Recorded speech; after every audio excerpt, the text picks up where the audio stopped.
Welcome back, Rebels, to another 120-minute debacle known as Detroit Sports Radio Rebels. We're going to throw some fists and we're going to get sued and we're going to act crazy today. No, none of that. But maybe some of that. How about that MLB baseball? Told you them playoffs would be sweet. Almost NHL type excitement here. We've got plenty going on in the NFL, and I could say some things about the Lions, but we'll save it. Like, I'm good. I don't even know where to go with that.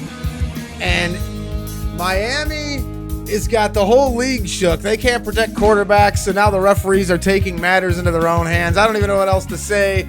So let's just do the that we do here at dsr2. I am Scrappy, and here's your host, Johnny the Moon. Hey, we're back here for another edition of dsr2 on this Wednesday here in October. Yes, it was nice out today, but the weather is going to change and turn to crap here. We got lots to talk about.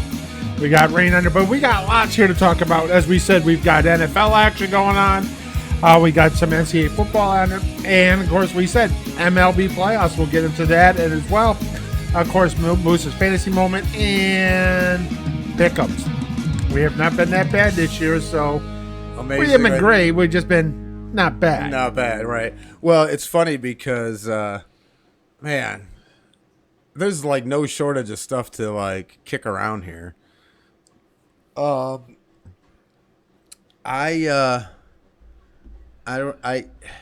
We do the whip around here in the beginning. We go everywhere and everything real fast. And this is the time of year I love because there is everything and everywhere, right? Yes. The whole second half of October going into November is just amazing to me. You've got baseball playoffs, you got the meat of the NFL season, and of course the college football season. You've got NBA kicking off, NHL playing games. Give me more. You are IVing every sport that this country has to offer, at least all the top ones. Yes, if you're saying I can't find anything worth watching on sports-wise, you're not trying. You're a goddamn liar. Yeah, you're just saying things to say things. It's just word vomit because it's everywhere. And I'm a dork. I've gotten rid of some of my other stuff, and and I've got my SXM satellite app. So I'm watching games, and even when I'm on the road now, I'm listening to anything I want. Did you know that they have a audio version of the Red Zone? The NFL Network does on Sundays on SXM. No.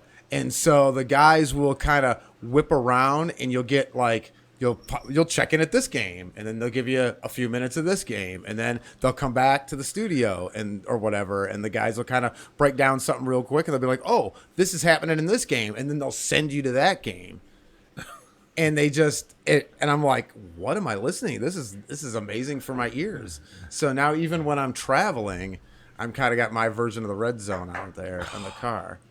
And it's just it gives me the chilly willies. It's so good. Technology and you could say the market's oversaturated, but the more you give me access to, the more I'm just going to ingest. You know what I'm saying? If you give me access to something I already like and enjoy, and I just have multiple ways to see it, then there's just no excuse to not see it. You know what I mean?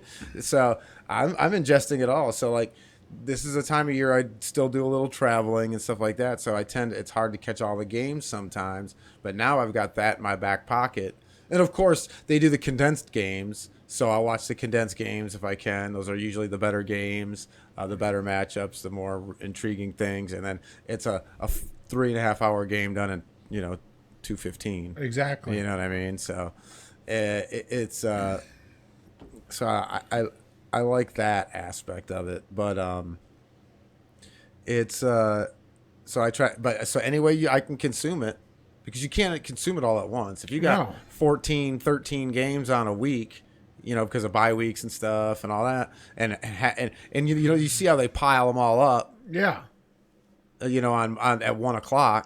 Like, so you don't miss. You can't catch all them games. No, you can't. You're looking on the phone. All right, I'm going fantasy stats, or my fantasy stats. Or them. You catch red zone and stuff like that. Maybe you flip. Maybe there's a game, but like you're gonna have some matchups where a couple of 425 matchups where you're gonna be like, oh, fuck red zone. I'm watching this game because there's only 2 other games. So I don't understand why they kind of do that. All I know is if I'm Amazon, I'm like, listen here, I better get some better damn games scheduled here because last week's game was bullshit. And this week we got Chicago and Washington playing. I want a refund, man. You better kick back something better. I better get it. Why am I not getting Buffalo and Kansas City on Thursday night, damn it? This is bullshit. We paid you guys how much? No, right? Yeah, we paid you guys how much, and this is what I'm getting. Even Al Michael said that game set football back like 150 years. Right. Now we know again what's the problem with the Denver. It may not be the coaching. It might be Russ. Oh, you let Russ cook, but all he's got is ramen noodles. Oh my God, his arm is like noodle. Yeah, I mean, so I don't. Well, the thing is. What made him dynamic is the way he was able to be mobile and throw on the move and create things and freelance and do all that. And now he's just standing in the pocket like a goof, and he's not ever been that pocket quarterback. He's always been a guy that can move around. And he can throw the ball. He's got the sexiest long ball, man. Oh, God. He puts it right into the back shoulder. Boom. Yeah. I mean, so, like, I'm not sitting here saying that he doesn't have all those things.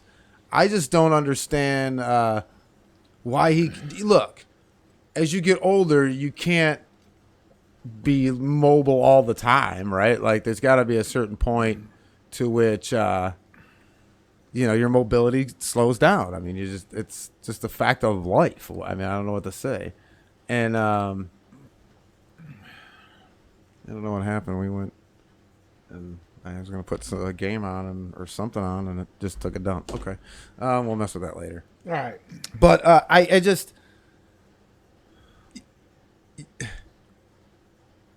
I got derailed for a second. Russ. So he doesn't. I need him to. He can't run like he was running. I get it. He's older, but he can still like mix that in. The evolution of turning into a pocket quarterback is a process. You don't just wake up one day and start chucking it from the pocket. And it felt like last year he stopped running as much. Yeah. And now this year it's like he's a statue. Right. And it's like, dude, you haven't set yourself up. And then you're in a new system. I don't know if that's part of it. I don't know, man. But it feels, I don't know if it's head coach. I don't know if it's Russ. I don't know if it's OC. But it's definitely centered around the quarterback position and the play because it's horrid right there. Oh, yeah. And, I don't want to be like your boy in Washington, Ron Rivera, and run over the quarterback like publicly and say the difference between their team and the rest of the teams in the league is the quarterback. He said that shit in the interview. Know. You know what I'm saying? Like, I don't want to put that kind of heat, but yeah, I do. Yeah, I mean, but yeah, it's kind of the same. So I don't know. Whatever. We got college football matchups finally coming up. Yes, that are gonna be good. Finally, oh my God. We're gonna have some great. I mean, November and that I know was it, especially the way USC and UCLA are both playing on there. If they go in undefeated on there, that brings sexiness back to the Pac-10. It does. The only thing could have been better is if that game was like the same weekend as Michigan, or Ohio State. So you would have like Michigan, Ohio State at noon. Oh. Put Alabama, Auburn at 3:30. And then primetime USC, UCLA, baby. Oh, man. Sexy. Oh, that is Beautimus Maximus. And if we can go back to the days of Oklahoma and Nebraska on Friday afternoon and then Pitt and Penn State Friday at noon, I'd be like, I'm not leaving the house that weekend. I'm going to sit there and I'm going to eat my turkey sandwich and going, yeah, baby. Sexy. It is very sexy. But yeah, we look on the weekend. We got that debacle of that terrible game of the Colts and the Broncos. Oh, my God. I mean, you know what? Not to, like, pun, totally not intended, but it was a pile of horse shit. It was a pile of horse shit. I turned that. I'm like, no, I can't even watch this. Yeah, I was like, oh, like if I was in either market, I would be working really hard at not to put a news headline that had horse bleep in it. yes. Because you had the Colts and the Broncos get together and just shit the bed. So there'd be no other way. You know what? I would do a comic, and it would be a horse, two horses, each with a Bronco and a Colts helmet, shitting on, like, Yeah. the stadium or something. No, it's shitting on the bed. They'd be like on a bed in a bedroom, It squatting. it was just like, ugh. It was horrible. Ugh. And then the Sunday or the London game there this week was Giants and Packers on them. Oh, and your favorite thing happened over the day too, over the weekend. Homeboy got fired. Oh yes, Matt Rule. Matt Rule. Rule got fired. We can't not have Fired. that. We cannot bring that up. So Yeah, geez but Louise. he'll sit there and say, I'm just going to work as like a special analyst to like Nick Saban and still collect my $30 million. Yes. Well, you know how the weasels work. Hey, Rats. Whatever. Get out of here. yeah, why Get would lost. you? Oh, if you go take a regular coaching job, you got to give that money back. Yeah. I'm going to work as a special consultant, Yes. I'm not gonna do jack quality squizzle. control, and Yep. you're going to pay me. Yep. Yeah. I absolutely. He's not gonna try to. Yeah. That's what. But I get the strategy behind like cutting bait and just getting ahead of it. If you already know you're gonna get rid of them at the end of Oh the my year. God, they're terrible. But again, But yeah. Baker's gone at the end of the year, and but they're What terrible. was he thinking going there to begin with, man? Come on. Doesn't he have somebody in his circle that says, hey, look, dude, a first-time head coach out of college doesn't look good. You got a hyperactive owner that wants to do things like it's a system. Like, this doesn't fit what you do. Like, Yes. maybe you shouldn't put it all on the line here. Right. Like, maybe we should find you someplace different to do that. And I kind of feel bad that there wasn't anybody advising him. I don't know how he didn't see it himself personally, but that does happen. You're kind of blinded by, just trying to get out of a place or whatever. But oh my goodness. And then Moose, I told y'all, I'm not even a baseball guy. Y'all know it, but I told you there'd be some good games. Oh, there was some great games. And the Mets showed why they're the Mets. That's the best part of it to me, because me, I'm all about the story. So that's always that's what everybody's been talking about. Yes, got to win it all on there, and you get smoked. And then your manager's like, the guy's like, Musgrove is just basically pitching lights out, and they're like, he's got on there, and they go out there, and they guy's feeling his ears. Well, they're all red, and I know. Well, he's sweating, and it's fucking hot. All right, he starts rubbing his face, and then all of a sudden the music goes, the lights go down. Yeah. Oh, yeah. And of course, and then some. Now he's whispering and in the his ears. overreaction was, well, this is the most greatest, game deciding, game on there for series deciding on there in the MLB. I'm like, dude, I remember when Jack Morris pitched 10 innings, complete game, 1-0 shutout in Game 7 of the World Series. Yeah, he gave up 7 hits, but it's Game 7 of the fucking World Series, not the wild card bullshit where it's, Game 3. All right. Well, once again, why we have you here, the encyclopedia that you are.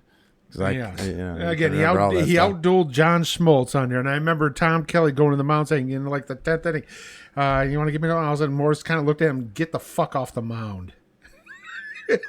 You can have the ball when you can pull it from my dead hand. And he goes out there and wins a complete game.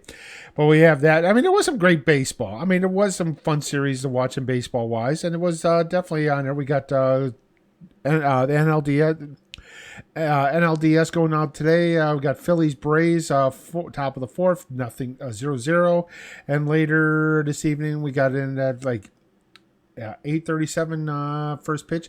Padres Dodgers. Padres are down 1-0. Braves are down 1-0. Astros are up 1-0, and Yankees are. Astros were losing yesterday 7-0, and they come back and win that one. Wow. With it, and the same thing too with what was it?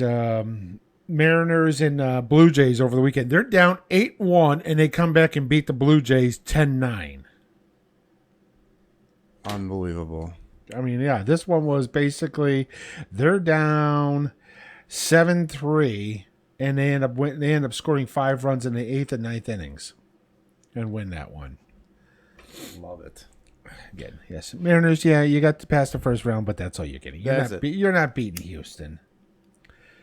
And unfortunately, the Padres probably will not beat the Dodgers, and Yankees will beat the Guardians. And Braves Phillies, I think, is going to be a pretty good series. That should be a good series, yeah. Yep, absolutely. All right, so with all of that being said, where are we starting? Well, we go